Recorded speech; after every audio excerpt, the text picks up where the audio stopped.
Hoy aprenderás cómo una simple marca de nacimiento podía convertir a alguien en sospechoso de brujería, por qué un sonámbulo corría el riesgo de despertar como un héroe en el tribunal de un pueblo, qué tipo de silbato podía meterte en problemas, por qué los zurdos asustaban tanto a los supersticiosos, por qué la gente se cubría la boca con la señal de la cruz al bostezar, por qué tener un gato al lado se consideraba incriminatorio, cómo un simple estornudo de gato podía ser un mensaje del diablo.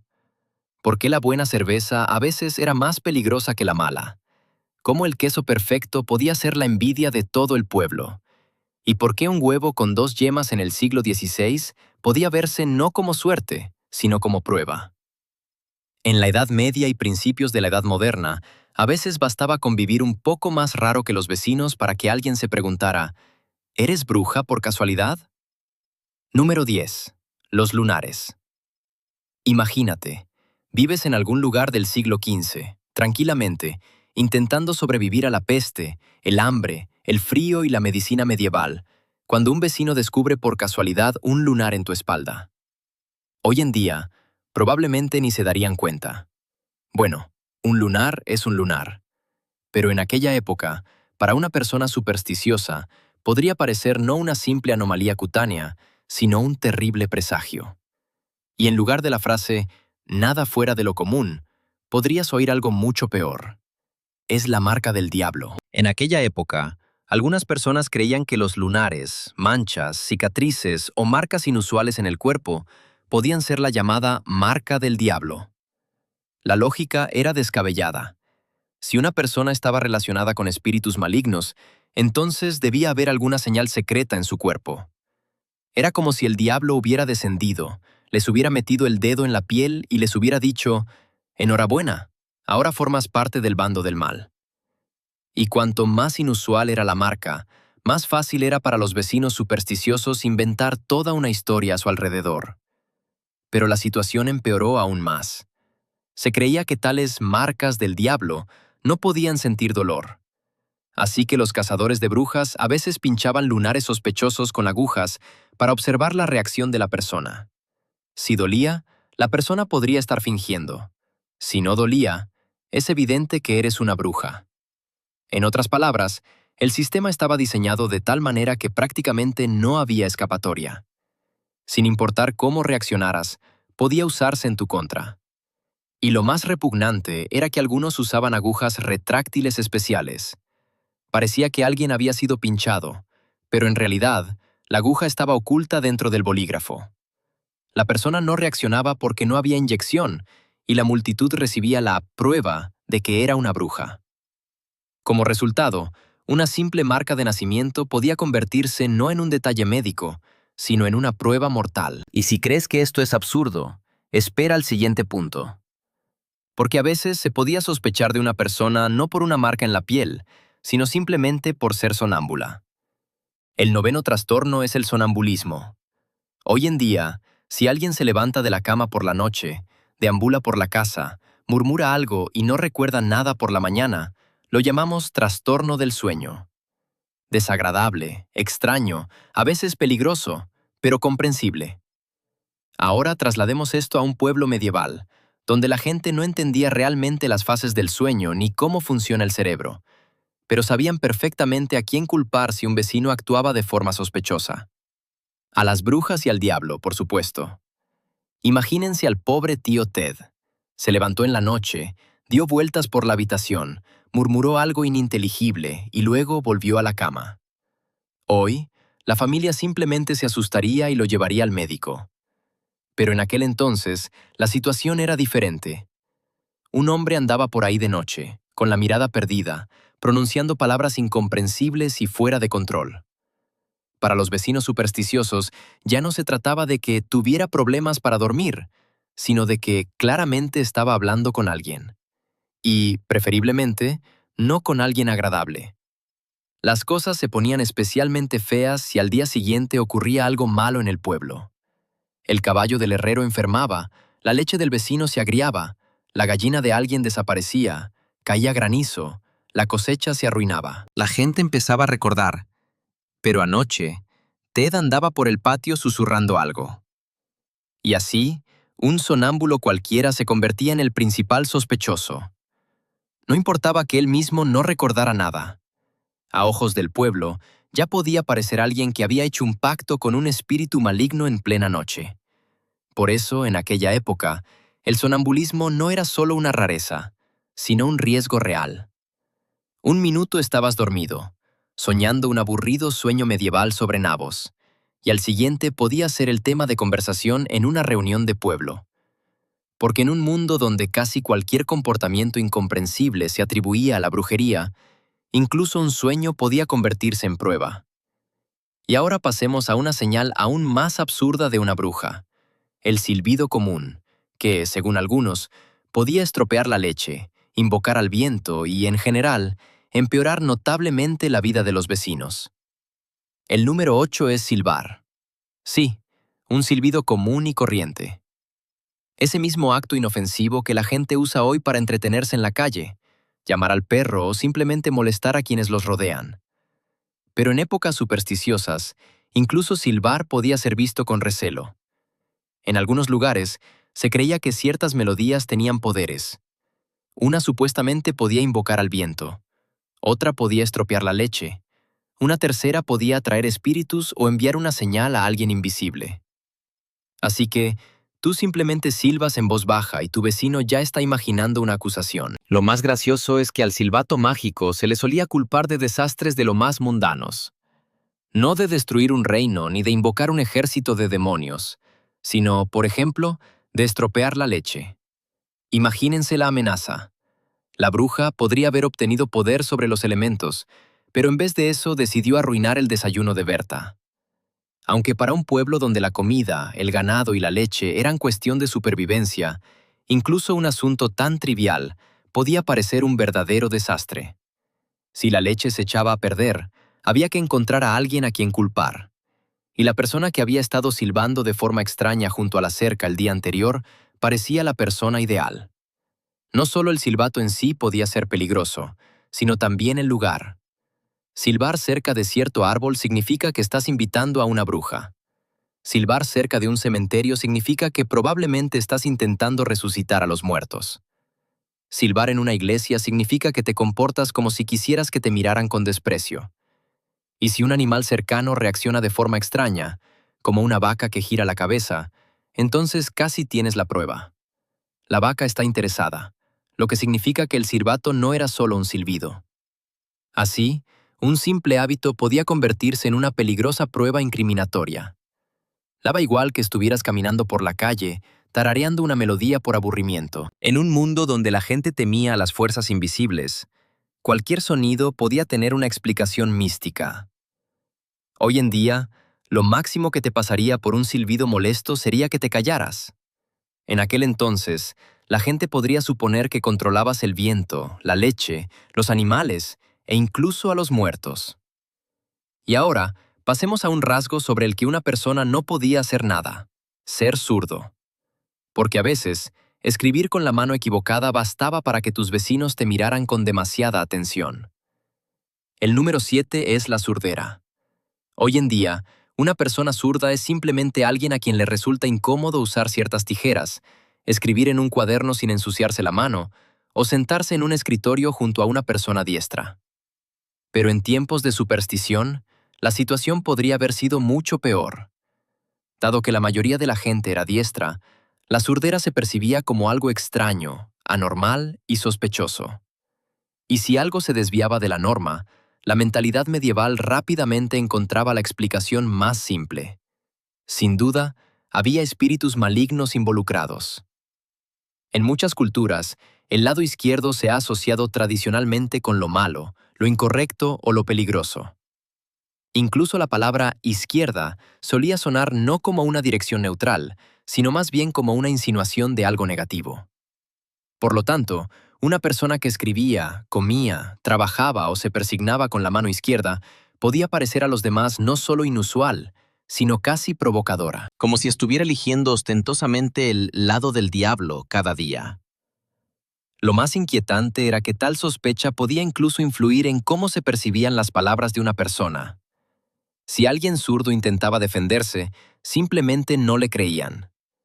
En la mente de la gente supersticiosa, sonaba algo así como, claro que dice que es inocente, pero es zurdo, así que el diablo debe estar hablando a través de él. Y eso era todo. Cualquier defensa se convertía en una sospecha más, y una característica física común se transformaba en un supuesto defecto espiritual. Así que, si eres zurdo, puedes alegrarte de al menos una cosa. No vives en una época en la que escribir con la mano izquierda provocaba murmullos en el pozo. Hoy en día, lo peor que te puede pasar es usar una pluma incómoda, manchar la tinta y vivir en un mundo que, por alguna razón, fue diseñado principalmente para diestros. Pero las cosas podrían haber sido mucho peores entonces. Y el siguiente punto es aún más absurdo, porque se trata de algo que todo el mundo considera peligroso. Incluso tú podrías querer hacerlo ahora mismo. Se trata de bostezar. El sexto es bostezar. Parecería que nada podría ser más inofensivo. Una persona está cansada, con falta de sueño o aburrida, así que abre la boca y bosteza. Hoy en día, como mucho, es señal de que es hora de irse a la cama o de que una conversación se ha alargado demasiado. Pero en épocas supersticiosas, incluso bostezar podía considerarse un momento peligroso, pues se creía que con la boca abierta, el alma podía escaparse y, por el contrario, entrar algo malo. Y ahí es donde entran los demonios. Sí, según esta lógica, un simple bostezo era prácticamente una puerta abierta para los espíritus malignos. Abrir la boca demasiado era como extender la alfombra roja y decir, adelante, quien quiera instalarse. Así que intentaban disimular sus bostezos o acompañarlos con la señal de la cruz. Era una especie de cerradura espiritual. Cruzar la boca rápidamente significaba que los demonios no habían tenido tiempo de colarse. Estos temores podían ser particularmente agudos durante épocas de enfermedad y epidemias, cuando la gente moría a su alrededor y la medicina no podía explicar casi nada. Cualquier manifestación física extraña se volvía sospechosa. Si una persona bostezaba con frecuencia, parecía débil o enfermaba, podía atribuirse no a una infección, fatiga o falta de aire, sino al hecho de que su alma ya estaba amenazada. La gente intentaba explicar el horror que la rodeaba con los recursos que tenía a su alcance: la religión, el miedo y la superstición. Ni siquiera los bebés eran inmunes a esta lógica. Si un niño bostezaba pero aún no podía persignarse, un adulto tenía que hacerlo por él. De lo contrario, según las creencias supersticiosas, quedaban indefensos. Hoy en día, esto suena extraño e incluso un poco cómico, pero en aquel entonces, la gente se tomaba estos gestos muy en serio. Así, un simple bostezo se convirtió en un pequeño ritual de protección. Y ahora pasemos a las criaturas que tuvieron especial mala suerte en estas historias: los gatos. Porque a veces, bastaba con tener una mascota peluda cerca para que los vecinos esperaran que hicieras magia. El quinto punto es tener gatos. Hoy en día, tener un gato en casa significa algo así. Tienes un tirano peludo que duerme donde le da la gana, te mira con desaprobación y, a veces, decide que las 3 de la mañana es el momento perfecto para corretear por el apartamento. Pero en la Edad Media, sobre todo en lo que respecta a los gatos negros, la cosa podía ser mucho más aterradora. Los gatos eran nocturnos, independientes, silenciosos, emergían de la oscuridad y miraban a la gente como si supieran demasiado de ellos. Para una persona supersticiosa, esto ya resultaba sospechoso. Era especialmente malo para las mujeres solteras que tenían gatos. Una vecina podía ver un gato negro caminando cerca de ti, y en lugar de pensar, ¡qué mascota tan linda!, pensaba, está teniendo al ayudante del diablo. En la mente de la gente, el gato no era un cazador de ratones, sino un familiar. Una criatura que supuestamente ayudaba a la bruja, le transmitía mensajes, le hacía recados y tal vez discutía con ella planes contra el pueblo por la noche. La ironía reside en que los gatos eran realmente útiles. Cazaban ratones y ratas, protegiendo el grano y los alimentos de las plagas. En las calles sucias, los graneros y el constante riesgo de enfermedades no solo eran adorables, sino que prácticamente ofrecían servicios sanitarios sobre dos patas. Pero la superstición suele ser más fuerte que la lógica. Un gato podía proteger los suministros de los roedores, y la gente aún veía un encanto especial en su ronroneo. Así, un dueño de gato común y corriente podía ser objeto de sospecha simplemente porque su mascota encajaba a la perfección con las aterradoras fantasías de los vecinos. Cada maullido se convertía en una señal, cada mirada nocturna en una prueba, y cada aparición del gato en la oscuridad en un motivo para persignarse. Hoy en día, un gato negro suele querer simplemente comida o un lugar calentito en el sofá. Pero en aquel entonces podía convertirse en una peluda pieza de evidencia incriminatoria. Y si el propio gato ya era sospechoso, imagínense lo que sucedía cuando estornudaba repentinamente cerca de una persona. Número 4. Un gato estornudando cerca de una persona. Sí, si pensabas que tener un gato ya era bastante peligroso, la lógica supersticiosa iba aún más allá. Según algunas creencias, los gatos estaban asociados con espíritus malignos, lo que significaba que cualquier comportamiento inusual podía interpretarse como una señal. ¿Un gato estornudó cerca de ti? Hoy dirías, ¡salud, peludo desastre! Pero en aquel entonces, alguien podría haber decidido que el animal no solo estornudaba, sino que estaba transmitiendo un mensaje. La lógica era la siguiente. Un gato es una criatura sospechosa, tal vez el ayudante de una bruja o amigo del diablo. Si emite un sonido extraño cerca de una persona en particular, no es solo eso. Tal vez le esté hablando en un lenguaje secreto. Tal vez le esté advirtiendo. Tal vez le esté dando una orden. Y así, un estornudo común de gato, causado por el polvo, el frío, o porque el gato mete el hocico donde no debe, se convierte en una señal mística. Lo absurdo es que es imposible ganar en un sistema así. Si un gato te evita, es sospechoso. Está ocultando vuestra conexión. Si un gato se acerca, es sospechoso. Es evidente que os conocéis. Si un gato estornuda cerca, es maravilloso. Ahora los vecinos tienen prueba de comunicación. Una persona supersticiosa no buscaba una explicación lógica. Buscaba la confirmación de lo que ya temía. Así funcionaban muchas acusaciones. Coincidencias comunes se unían para formar una historia aterradora. Un gato miraba, un gato maullaba, un gato estornudaba, tú estabas cerca. Y todo esto combinado se convertía en señales. Hoy en día, esto suena gracioso, porque entendemos que los gatos estornudan por las razones más comunes. Pero en aquel entonces, incluso un evento tan insignificante podía convertirse en parte de una sospecha mayor. Ahora pasemos a una tarea que originalmente era solo una labor doméstica común, pero que con el tiempo adquirió repentinamente la imagen clásica de una bruja con un caldero, un palo y gatos. Estamos hablando de elaborar cerveza. El tercer aspecto es la elaboración de cerveza.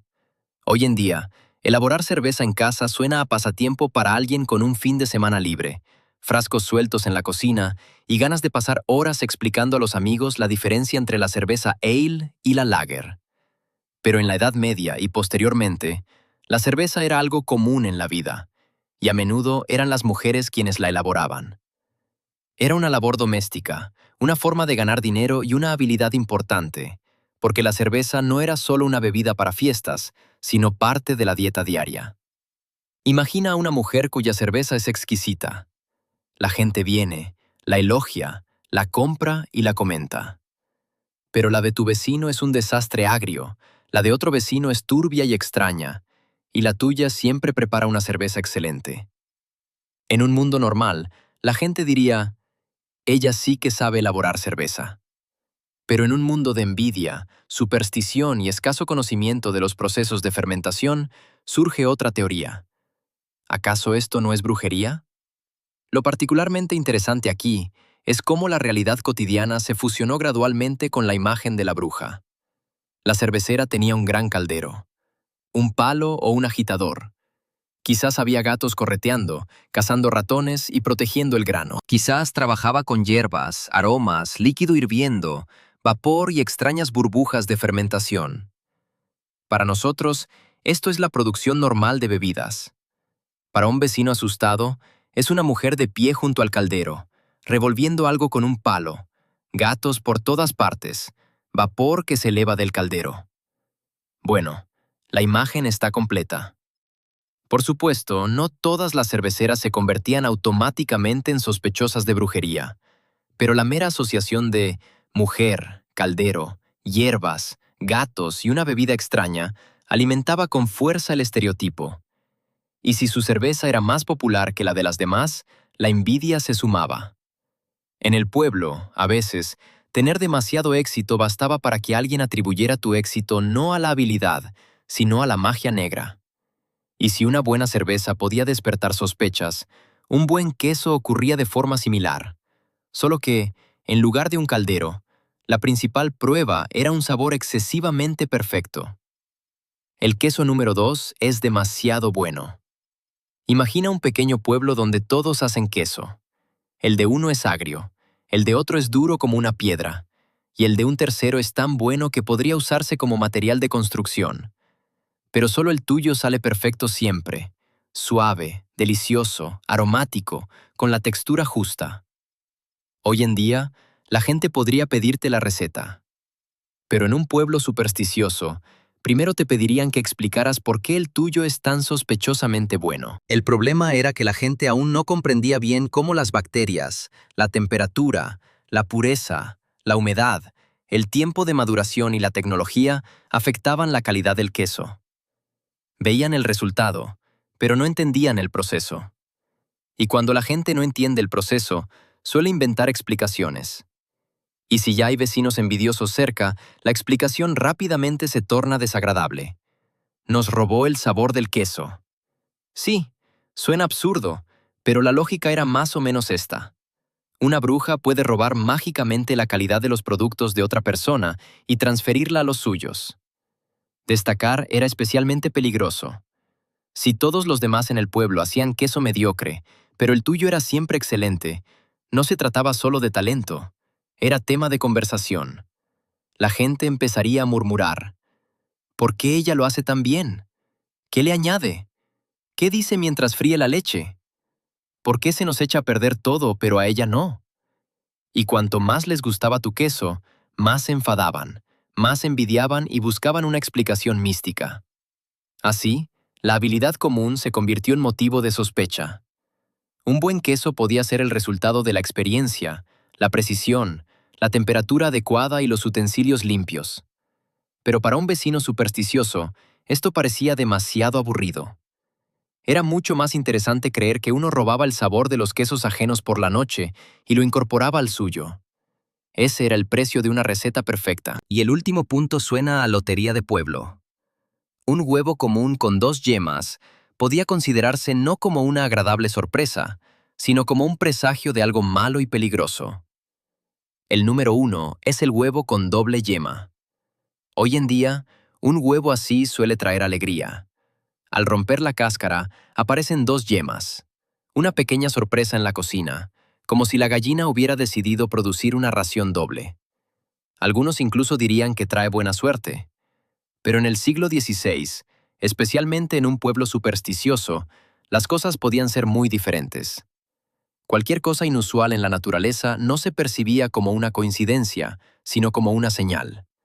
Y si la señal no es clara, probablemente sea mala. Imaginemos a una mujer cuyas gallinas, de repente, empezaron a poner huevos con 2 yemas. Hoy entendemos que esto ocurre por razones naturales. Por ejemplo, en gallinas jóvenes cuyos sistemas reproductivos aún son inestables, o simplemente por una anomalía aleatoria, donde 2 yemas terminan en una sola cáscara. Pero en aquel entonces, la gente no tenía una explicación real. Veían un huevo anormal y no pensaban en biología, sino en brujería. Porque si la naturaleza se comporta de forma extraña, alguien tiene que tener la culpa. Y entonces empezaron a surgir sospechas. Algunos pensaban que la mujer había maldecido a sus gallinas. Otros, que usaba esos huevos para rituales. Otros más, que no se trataba de un huevo, sino de algún tipo de mal presagio, que anunciaba enfermedad, muerte, malas cosechas o alguna otra catástrofe en el pueblo que inevitablemente se le atribuiría a alguien. Lo más aterrador de tales supersticiones no era el huevo en sí, sino la rapidez con la que se podía crear una historia a su alrededor. Primero, solo 2 yemas. Luego, una gallina extraña. Después, una ama extraña. Luego, Alguien susurraba que la había visto murmurando algo cerca del granero. Así, un simple accidente biológico se convertía en una pista, una marca de nacimiento, el sonambulismo, silbar, ser zurdo, bostezar, los gatos, la buena cerveza, el queso perfecto e incluso un huevo con 2 yemas. Todo podía despertar sospechas si la gente de alrededor ya estaba asustada y dispuesta a creer lo peor. Y esta, quizás, sea la conclusión más aterradora. Para ser considerada una bruja a ojos de la multitud, no era necesario haber cometido ningún acto malvado. A veces, bastaba con ser diferente, demasiado exitosa, demasiado extraña, demasiado solitaria, o simplemente estar cerca de un gato estornudando en un mal día. Hoy en día, todas estas señales suenan absurdas, casi como una comedia negra. Pero para la gente del pasado, esto podía ser cuestión de vida o muerte. Las supersticiones ofrecían respuestas sencillas a problemas complejos: enfermedades, malas cosechas, leche en mal estado, la muerte de animales, la envidia del vecino, el miedo a lo desconocido. Y si faltaba una explicación real, rápidamente se recurría a las brujas, el diablo y las señales. Así que esta lista no trata solo de extrañas creencias medievales. Trata de lo peligrosa que se vuelve la sociedad cuando el miedo se apodera del pensamiento de las personas. Cuéntanos en los comentarios cuál de estas señales te pareció más extraña. Una marca de nacimiento, ser zurdo, el estornudo de un gato o quizás un huevo con 2 yemas. Y si quieres ver más análisis de extrañas ideas erróneas históricas, suscríbete. En futuros videos veremos aún más cosas del pasado que hoy nos parecen graciosas, pero que en su momento pudieron haber arruinado la vida de alguien.